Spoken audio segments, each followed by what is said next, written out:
Assalamualaikum warahmatullahi wabarakatuh. Halo guys, aku Hamidia Puspitasari dari Prodi Pendidikan IPA dengan NIM 230306541168. In this video, I will present a poster for an assignment for a philosophy science course. Check it out. Posternya yaitu materi pada MIT ke-14 about independent curriculum. Yang pertama yaitu mengenai latar belakang atau background. Kurikulum Merdeka Belajar dilatar belakangi oleh Program for International Student Assessment Scores show that 70% of international students are belonging in competency in comprehensive reading atau biasa disebut dengan literasi or applying basic mathematical concept atau yang bisa disebut dengan numerasi. Skor PISA tidak mengalami peningkatan yang signifikan dalam 10-15 tahun terakhir. This is exacerbated by the COVID-19 pandemic. Untuk mengatasi hal tersebut, the Ministry of Education and Culture simplified the curriculum to become the emergency curriculum. Kurikulum ini ditetapkan untuk mengintimidasi ketertinggalan pembelajaran atau learning loss pada saat pandemi. As a result, 31.5% of schools that use the emergency curriculum show that the using this curriculum only just the impact of the pandemic, yaitu sebesar 73% untuk literasi dan 86% untuk numerasi. Efektivitas kurikulum darurat ini semakin menunjukkan bahwa perubahan kurikulum penting dilakukan secara lebih komprehensif. So, the independent curriculum was prepared as a new curriculum that was more comprehensive than the previous curriculum. Selanjutnya yaitu theoretical review. The independent curriculum is one of the national education curricula implemented in Indonesia. Kurikulum Merdeka diluncurkan oleh Kemendikbudristek pada 11 Februari 2022.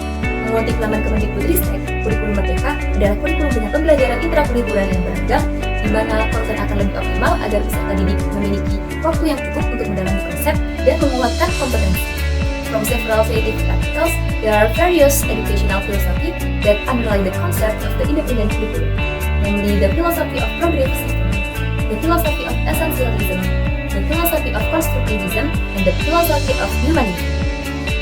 Pandangan filsafat progresivisme menekankan bahwa pembelajaran itu harus berpusat pada siswa dan berdimensi humanis. Students are required to be active, think constructively, progressively, think critically, be inventive, and innovative. Sedangkan filsafat esensialisme menekankan pentingnya penguasaan pengetahuan dan keterampilan dasar yang esensial. The philosophy of essentialism views that the learning process starts from the simple thing to complex level, meaning that it is carried out systematically. Sedangkan filsafat konstruktivisme menekankan pembelajaran berbasis proyek dan pengalaman nyata, di mana siswa membangun pengetahuan mereka sendiri melalui eksplorasi, percobaan, dan refleksi. The philosophy of constructivism views that learning will be more successful if it is adapted to the student stage of cognitive development. Sedangkan filsafat humanisme memandang dua prinsip penting dalam pembelajaran, yaitu kesadaran atau awareness dan pengalaman belajar atau learning experience. Curriculum emphasizes holistic development that include cognitive, emotional, and social aspect. Selanjutnya yaitu method. The method used is the library research method or literature review. The sources used can be literature originating from journal, article, and other source. Dilakukan dengan teknik pengumpulan data, yaitu dengan cara mencari materi yang relevan dengan pembahasan baik secara digital maupun manual. Kemudian membaca dan mengkaji isi literatur tersebut dan menghubungkannya dengan materi yang digunakan sehingga menjadi sebuah konsep yang baru. Dengan menggunakan analisis isi yang lebih mengutamakan intertekstualitas. Selanjutnya yaitu result atau hasil. The philosophy of progressivism is reflected in the concept of an independent curriculum which allows students to grow and develop according to their fields, interests, and talent. Sehingga tercipta siswa dengan karakter diri yang hebat, kuat, dan tangguh. The philosophy of essentialism in independent curriculum is reflected through the emphasis on mastering essential basic competency seperti literasi, numerasi, dan science untuk dikuasai dan dapat diimplementasikan dalam kehidupan nyata.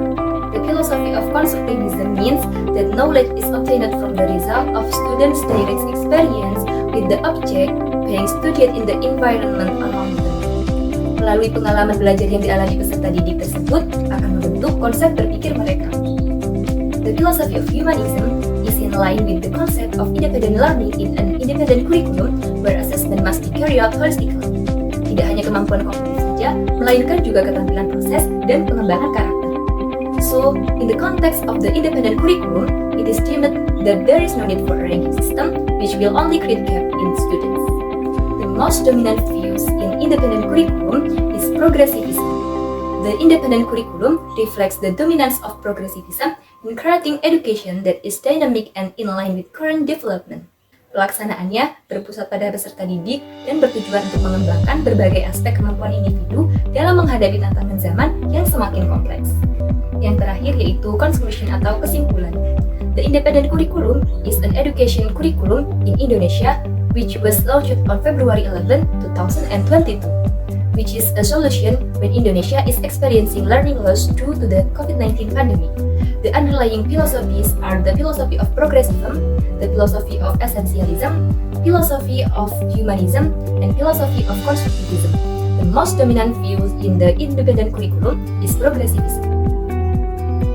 Sekian presentasi yang dapat saya sampaikan. Saya harap presentasi tadi dapat bermanfaat bagi siapapun yang menontonnya. Pergi ke pasar membeli mangga. Mangga dibeli, manis rasanya. Terima kasih atas perhatian Anda. Semoga bermanfaat dan sampai jumpa. Wassalamualaikum warahmatullahi wabarakatuh.